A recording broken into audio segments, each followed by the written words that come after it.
No one knows for sure who this servant was. Isaiah had a way of getting so wrapped up in what God was giving him to say that he all but lost track of who he was. Like an actor who loves the play he's in so much that he can recite every line of it, Isaiah jumps from part to part. Sometimes when he says I, he's speaking for himself. Sometimes he's speaking for God.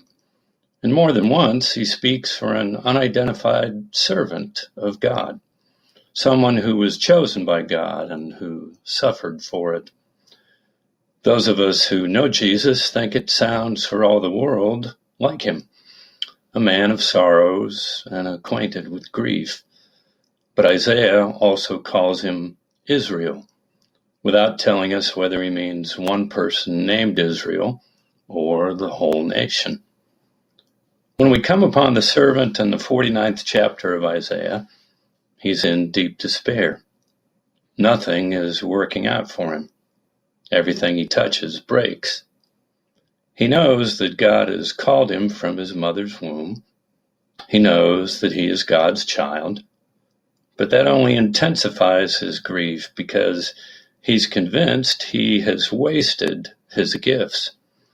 God has made his mouth like a sharp sword, but his words don't seem to be able to cut through anything.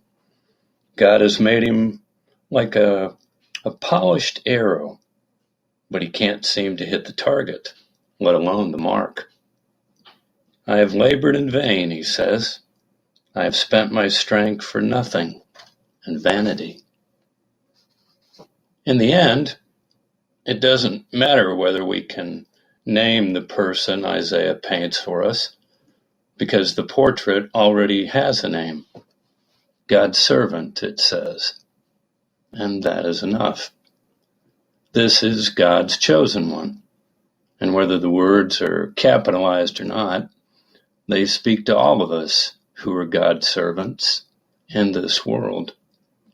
Whether we like it or not, every one of us is a full-fledged deputy of God's kingdom. Some of us are better at it than others, and some of us do more harm than good, but none of us is excused. The moment we were baptized as Christ's own forever, we were set apart as God's servants in this world.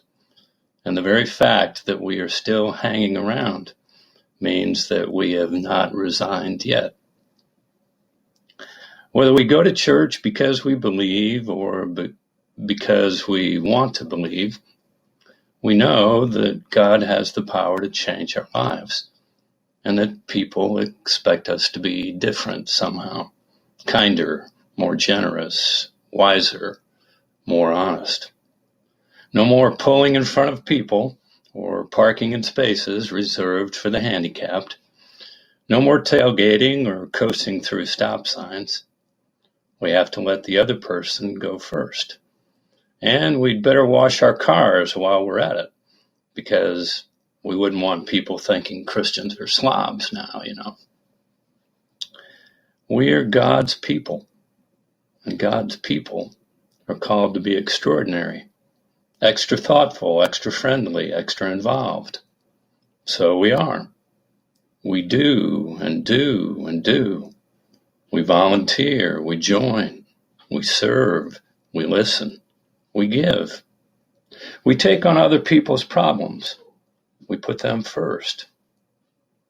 We burn our candle at both ends, discovering that the reward for a job well done is not less work, but more work, none of which stays done.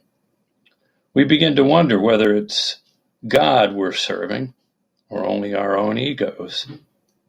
We snap at someone who doesn't deserve it, and our bitterness surprises us.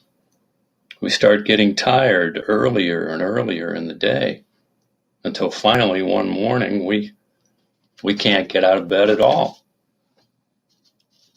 I have labored in vain, we say to the ceiling.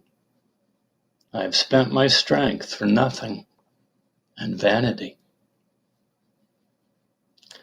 I expect that Isaiah's servant was feeling something like that when he confessed his own failure to God. Expecting to be fired or at least retired and replaced by someone more equal to the task, he tells God that he's accomplished nothing, is nothing, deserves nothing. But God doesn't accept his resignation. God, whose ideas of success and failure have never coincided with our own, God has a better idea. I will give you as a light to the nations, God says, that my salvation may reach to the end of the earth. Now, that's divine logic for you. Fail at a large task, and we're given a larger one.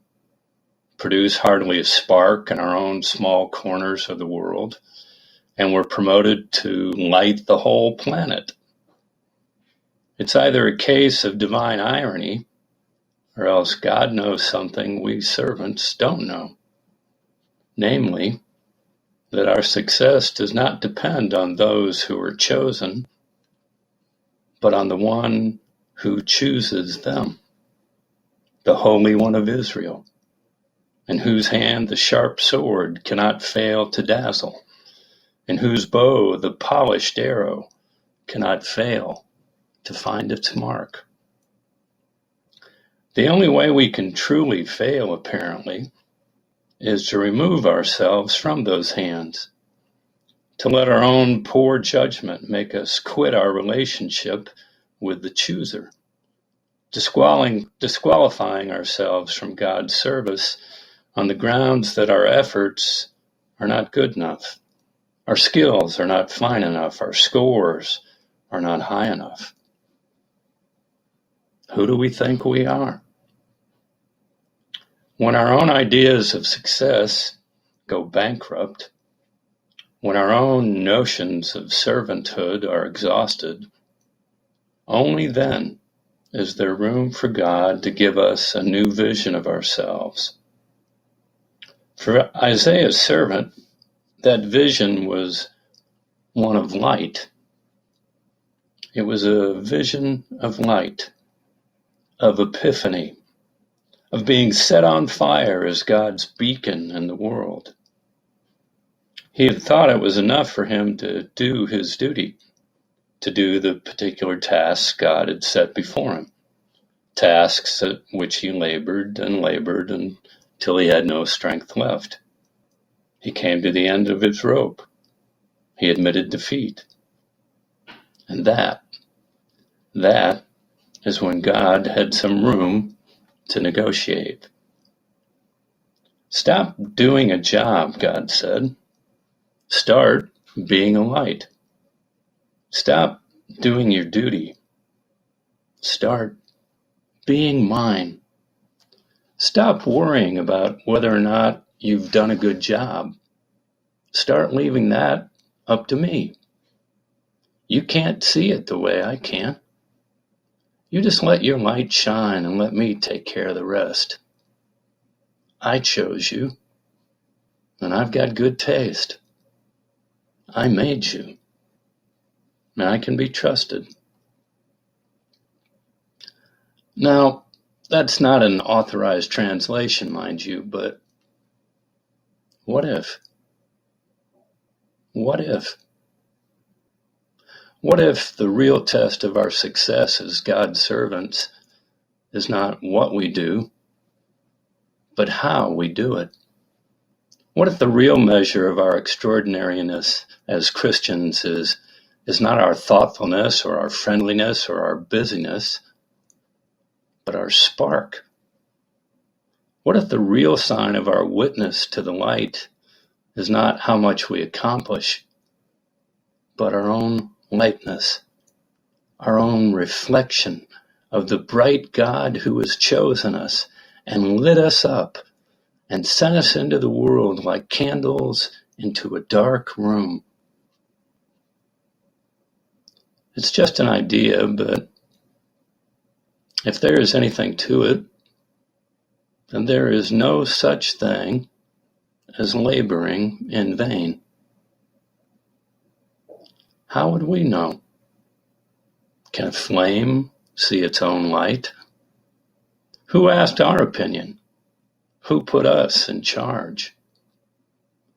The Holy One of Israel has chosen us, has called us from our mother's wombs and named our names, giving us mouths like sharp swords, making us like polished arrows.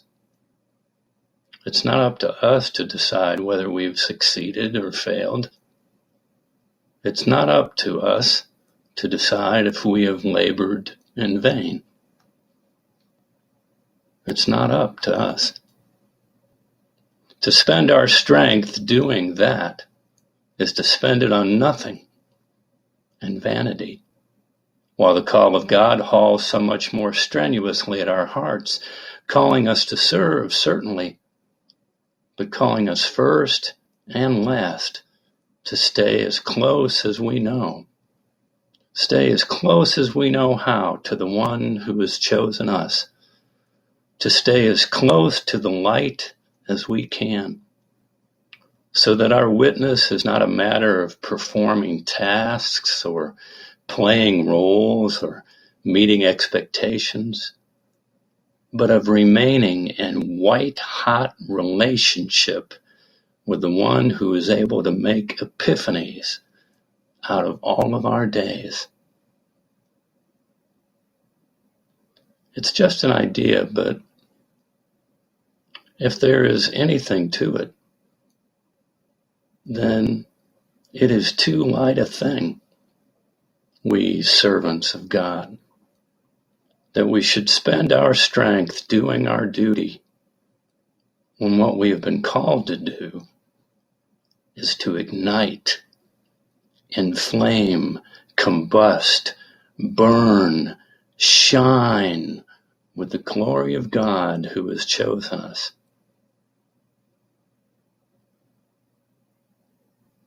Who has given us to the world, given us as bright lights that will shine for as long as we can, as brightly as we can. Bright lights given to the end of the earth, now and always. Thanks be to God. Amen.